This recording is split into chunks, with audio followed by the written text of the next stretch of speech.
Bonjour à tous, j'ai intitulé cette méditation « Jésus nous comprend ».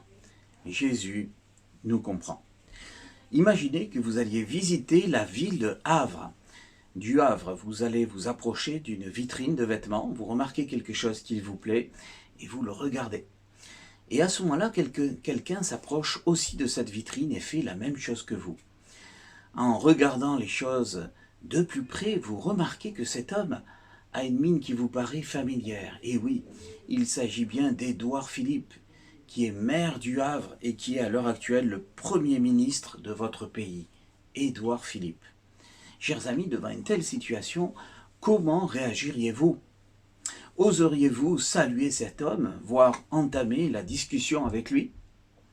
Personnellement, je ne pense pas que j'oserais lui adresser le moindre mot, parce que je me sens trop différent de lui. Je n'ai pas eu la même éducation, je n'ai pas connu le même cercle de personnes. Édouard Philippe a atteint aujourd'hui un des plus hauts niveaux sociaux de notre société. Et je crois que franchement que je me sentirai tout petit à ses côtés et que je me ferai discret, comme on dit. Un jour, nous irons au ciel et nous serons face à face avec Jésus. Jésus, le Fils de Dieu. Le sentiment de vertige pourra alors nous bloquer. La perfection de Jésus peut nous intimider.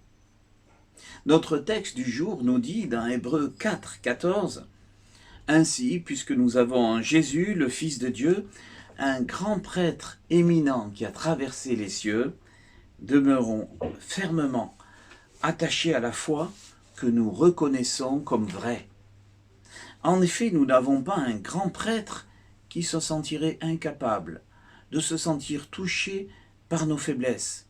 Au contraire, il a été tenté en tout point comme nous le sommes, mais sans commettre de péché. Ce texte affirme que Jésus n'a aucun problème pour nous accueillir, pour nous parler, pour nous aimer même. Lui aussi a connu le froid, la faim, la soif, le doute, la peur, l'isolement, les souffrances et les tentations de toutes sortes, comme nous. Alors, ayant connu cette expérience, notre expérience humaine, ayant triomphé de tout péché, il est pleinement capable d'être compatissant envers nous. Et il l'est effectivement. De plus, comme il a triomphé, lui, du péché, il peut nous aider à faire de même. Alors, n'ayons pas honte de prier ce Jésus, qui est notre Dieu, mais qui est aussi notre frère. Ne nous privons pas de sa présence, mais au contraire aspirons à passer du temps avec lui chaque jour.